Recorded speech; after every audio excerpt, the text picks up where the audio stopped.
It is the struggle of Americans, black, white, Hispanic, Asian, Native American, women and men, gay and straight, struggling for decent jobs and the income to adequately take care of their families, struggling for retirement security, struggling for a decent education for their kids, struggling for health care, struggling for dignity against the greed and power of a few on top who apparently want it all. Economically, as many of you know, for the last 40 years, the great middle class of our country, once the envy of the entire world, has been in decline. Despite exploding technology, despite increased productivity, despite the global economy and the increase in trade, millions of Americans today are working longer hours for lower wages, and we have more people living in poverty today than at almost any time in the modern history of America. Today, real unemployment is not 5.5%. Real unemployment is 11% if you include those workers who have given up looking for work or are working part-time when they want to work full-time. Youth unemployment is over 17%, and African American youth unemployment is near 30%. Shamefully, we have by far the highest rate of childhood poverty of any major country on earth, and despite the modest success of the Affordable Care Act, some 40 million Americans continue to have no health insurance, while even more are underinsured or have heavy copayments or deductibles in their insurance policies.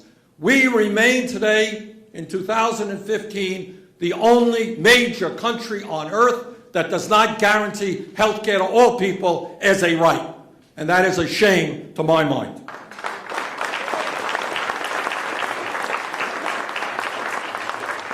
Now, there are a lot of angry people out there all across this country.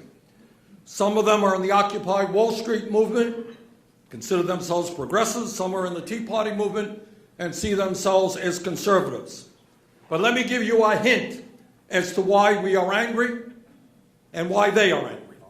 Since 1999, the typical middle-class family has seen its income go down by almost $5,000 after adjusted for inflation.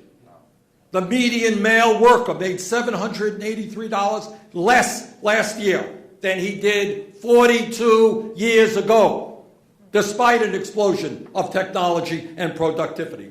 Are we better off today than we were 6 years ago when Bush left office? Of course we are.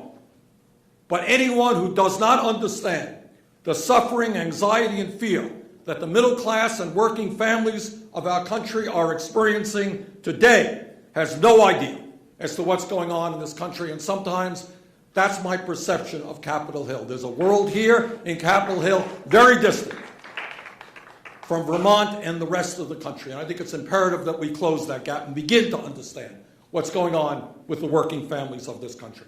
Meanwhile, while the middle class continues to disappear, the wealthiest people and the largest corporations are doing phenomenally well.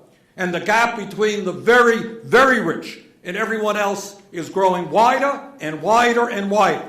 Top 1% now owns about 41% of the entire wealth of this country, while the bottom 60% owns less than 2%. Today, incredibly, the top 1/10 of 1%, 1/10 of 1% now owns nearly as much wealth as the bottom 90%. Today, the Walton family, the owner of Walmart, is now worth $157 billion. That is more wealth than the bottom 42% of the American people. The fact of the matter is that over the last 40 years, we have witnessed the Robin Hood principle in reverse, an enormous transfer of wealth from the middle class and the poor to multimillionaires and billionaires. In 1985, the share of the nation's wealth going to the bottom 90% was 36%. In 2013, it went down to just 22.8%. Listen to this.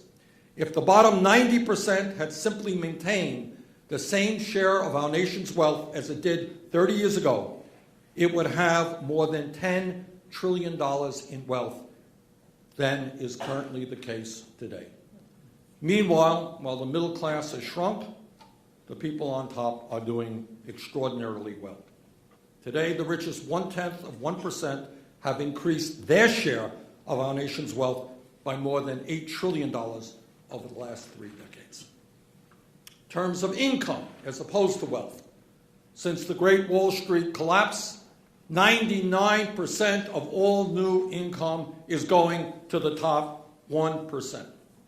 So our people all over this country struggle. They worry how they're going to feed their kids. They worry how they're going to send their kids to college, how they're going to do child care, worry about their parents. 99% of all new income generated in the last several years goes to the top 1%. The very rich get richer and everybody else gets poorer.